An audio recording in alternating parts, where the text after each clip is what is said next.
Sherry, thank you for being here with us today. What is your role with the Foundation of Arts and what are your objectives?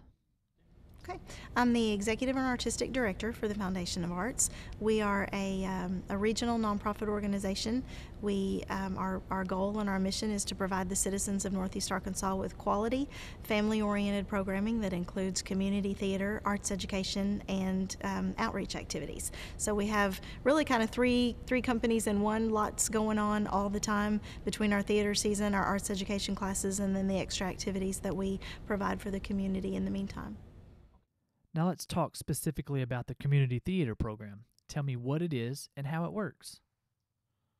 Well, our community theater season runs like on a public school schedule. It starts in the fall and ends in the summer, and we produce 5 shows a year. We start with a drama in the fall and then have our annual production of the Nutcracker. We do a children's musical in the spring and a children's play in the winter, springtime period, and then we end our theater season with a big summer musical. In the middle of that, we last year started a Christmas production, and that hopes to be an annual event as well. Now, I understand that the community theater program is very family oriented in that y'all provide several productions that cover all different age groups. Exactly. As a matter of fact, 4 out of our 5 productions we open to public school children and enable them through our educational enrichment series to be able to come in and watch the show. So we have one geared toward elementary school, one geared toward kind of middle, upper elementary, junior high, middle school, and then we have a high school production. And then, of course, our Nutcracker Ballet fits all age levels. And the only show we can't do that for is in the summer with our summer musical, of course, because no one's in school at that time. But 4 out of our 5 shows, we invite about 5,000 kids a year come into our theater to watch a live performance of a stage production. The program is titled Community Theater. Explain the aspect of community as it pertains to the theater. It's for the community, by the community. So it is. We have a very small actual paid staff who put on our productions, but most of it is dependent completely upon volunteers. We invite our entire community to audition for our shows. We don't pay our actors; they're all volunteer. So we have we never know who's going to audition. Every production that we do is a walk of faith. We hope that the right folks are going to come along, and invariably they almost always do. So the actors on stage are volunteer. The folks that are changing the scenes, but changing the set pieces between scenes, folks that run our lights and sound. Very few staff members involved. Most of it is completely community, putting the costumes together, helping come up on the weekends and build the sets and paint and gather props and things like that, ushering, totally community driven. I understand that the Foundation of Arts is a 501c3 organization, which essentially means that everything that you guys get from your production or art classes goes right back into the program. And also y'all rely heavily upon donors and volunteers, correct? Well, our earned income is we're proud to be able to say that our earned income is a major and significant part of our budget. So we're kind of earning our keep. But we also try very hard to make sure that our earned income isn't so high that it doesn't prevent all walks of life from being able to participate. We keep our tuition prices in our art center as low as we possibly can, and our ticket prices in the theater low. And what that means, though, is that we can't pay our bills if we don't charge what our services and our productions are worth. So we're very dependent on public support, on private donations, individual donations, corporate sponsorships. We write grants as much as we can. We apply once a year for funding through the Advertising and Promotions Commission, because so much of what we do is tourism oriented, trying to bring in folks from out of town. Do a pretty good job of that. Last year we documented 100 different communities represented in our theater from 12 different states. We even had visitors from India last year. So we know that that's of course not a constant, but we know that when we when we offer our programs to local people, their friends and family want to be a part of it. So we've got, grandmas and aunts and uncles coming in from the city, who live here to watch their relatives on stage. But then we also know that families make vacations based around wanting to come down at Christmas time to see little Susie on stage, or wanting to come in the summer to hear their kids and their grandkids sing on stage. So folks are coming in from out of state. They're spending a greater deal of time here in Jonesboro, eating in restaurants, buying gasoline, going shopping at the mall. So our economic impact on Jonesboro is something that we're very proud of as well. How might somebody go about getting involved with the Foundation of Arts, whether it be volunteering for a community production or a monetary donation? Well, from the theater perspective, probably the most popular form of volunteering would be to come and audition for a part in a show. And a lot of times people think, oh my goodness, there's no way I could sing and dance on stage in front of people. But there are parts for everybody. There are non-speaking roles. There are, just kind of passing, folks in a scene coming in, to bring in a tray and deliver an envelope, and totally non-speaking, low pressure, kind of roles and shows.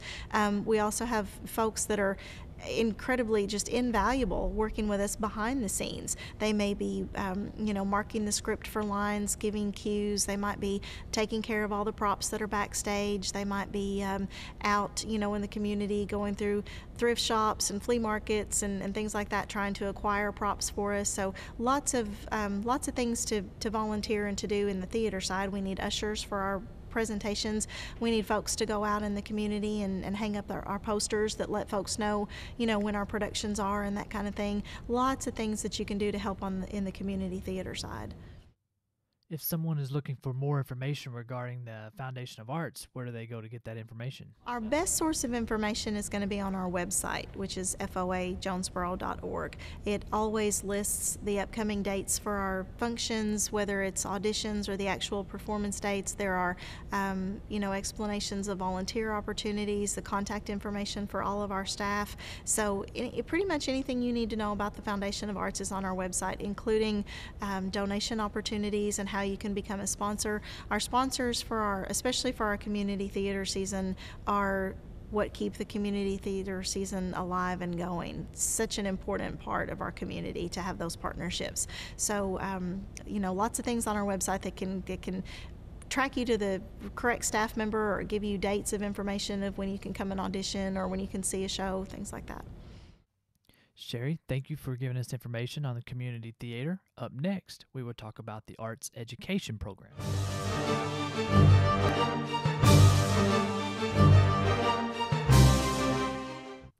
What does the foundation offer in the way of arts education?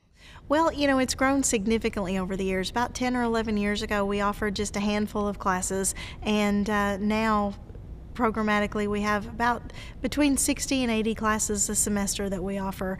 We start out with 3-year-olds and then have classes all the way up until any adult that wants to come and take. We offer education in ballet, in tap, in jazz, in visual art, and in drama. So we have a wide variety of trying to cover all the bases, for our arts education classes. So Sherry, why are the arts important, and why should the community be involved? The philosophy behind the classes that we teach was based out of the fact that most public schools can't offer, within their budgets and their curriculum and their time schedule, they can't offer this type of programming. And the arts are so essential to a complete education. We know, statistically what exposure to the arts does for kids academically, what it does for them behaviorally, what it does for them socially. And so for our public schools not to be able to offer those types of experiences, we really feel blessed to be able to kind of pick up, where they leave off.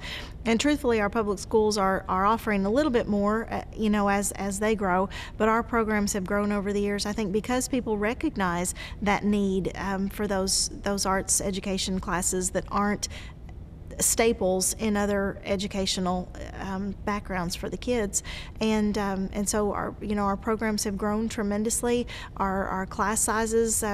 We're proud of the fact that we can keep our class sizes small so that the student to teacher ratio is small enough where the kids are really getting a good benefit, for their educational dollars. And we, one of the things that a lot of people are not terribly familiar with is our tuition waiver program, and that enables us to offer these classes to anyone in our community, regardless of a family's ability or inability to pay. We feel that strongly about what arts education means for a community, and we want it available to all of our citizens. What are the costs associated with taking these classes? We try to be the lowest price in town for the highest quality, for the most bang for your buck. We try to make sure that anybody of any economic, any social, any background at all can be able to take our classes and get the same quality education regardless of how they got into class. How does the Foundation of Arts cover its day-to-day expenses? Well, that is where we depend tremendously on our community to help us support, to help us supplement, where our tuition dollars, those are part of our earned income. They pay the rent, they pay the utilities, pay the insurance, all those things that any normal for-profit business, those costs that anybody is going to incur. For-profit businesses usually pass those costs along to their customers to help pay those overhead bills. We try not to do that because, again, we want more people to be able to participate. So we depend on sponsors and individual donors, grant opportunities. A lot of civic clubs are very good to us and help financially with some of our programs. All of our sponsors, folks that really step up and support our scholarship program, because I think really and truly the entire community understands the value and the importance of arts education and arts exposure to all of our citizens. What type of volunteer work does the Foundation of Arts offer? Well, of course, anyone who wants to participate in a class, that helps us financially as well, so that tuition payment is going to be a big help to us. But, our volunteers, we need people in the Art Center who, again, hang posters and let people know when our class semesters are going to start. We have volunteers in each classroom that are generally trained in that particular genre and discipline who are teachers' assistants for our individual instructors. When our educational programming ties into our theater season, we have folks who come in and help make sure that kids go from place to place, from point A to point B, and get there safely and have all everything that they need in a timely manner. Our biggest supporters in our arts education program are those who help fund our scholarships and help defray some of those costs for families that just can't do that. We have a program called our dance closet that supplies dance attire for kids whose families just can't cover that for them. And so anybody who's willing to lend a few dollars here and there to help us cover those costs, we really appreciate it. They go a long, long way. For more information, what do they need to do to contact the Foundation of Arts? Well, again, all that information is on our website. So our class schedule is on the website. Our donor opportunities and ways that you can get involved financially are on our website. The cost and description of all of our classes, that kind of thing. And then again, our outreach programs that are pretty much tied to our education programs. We need, we need sponsors and underwriters for those. We need volunteers to help actually implement those outreach programs, and that information is typically available on our website. And if it's not, all the staff contact information is there, and we welcome people to give us an email or a call and let us know how they want to help. We'd be happy to put them to work. Well, thank you, Sherry, for being here today. I learned a lot about the Foundation of Arts. This is Jessica Holmes, Channel 24.